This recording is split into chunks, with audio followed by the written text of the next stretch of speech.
Bali, selain keindahan alamnya, tapi juga terkenal dengan gudangnya para seniman. Karena itu, di Bali terdapat konsep usaha kedai yang cukup unik, yaitu kedai di mana para pengunjung yang datang bebas berekspresi. Bahkan, di kedai tersebut disediakan alat gambar bagi pengunjungnya.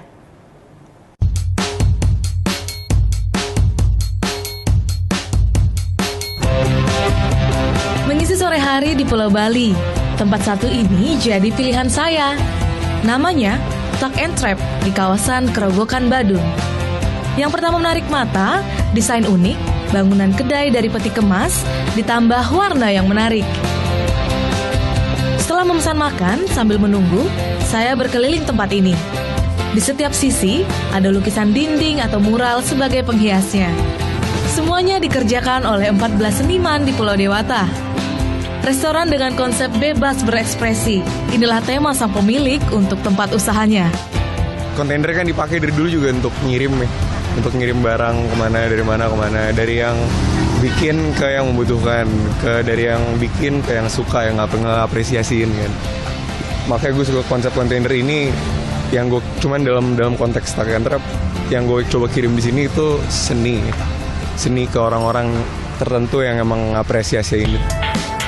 Tak sedikit seniman yang memanfaatkan kafe ini sebagai tempat berkumpul sekaligus berekspresi melalui lukisan. Tempat ini lumayan banget buat import seniman, juga ada brand-brand indie yang ada di bawah. Ya sebenarnya di sini lebih ke support dengan karya, lo bisa bikin apa, lo bisa survive dengan cara apa gitu. Ya hal seperti gitulah. Nah, bukan hanya untuk seniman, siapapun bebas berekspresi di sini. Salah satunya dengan menggambar. Semua alat tulisnya disediakan. Nah, di tempat ini disediakan berbagai macam alat gambar yang bisa kita pakai untuk berekspresi dengan menggambar apa saja.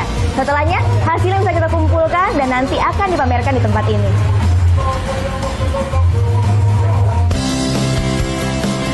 Pilihan makanannya juga wajib dicoba. Salah satunya mie goreng ikan cakalang ini. Untuk harga, makanan dan minuman mulai dari Rp20.000 hingga Rp40.000. Selain menyajikan makanan dan minuman, ada pula beberapa produk lokal yang dijual di sini. Gita Natalia, Andi Setiawan melaporkan untuk NET.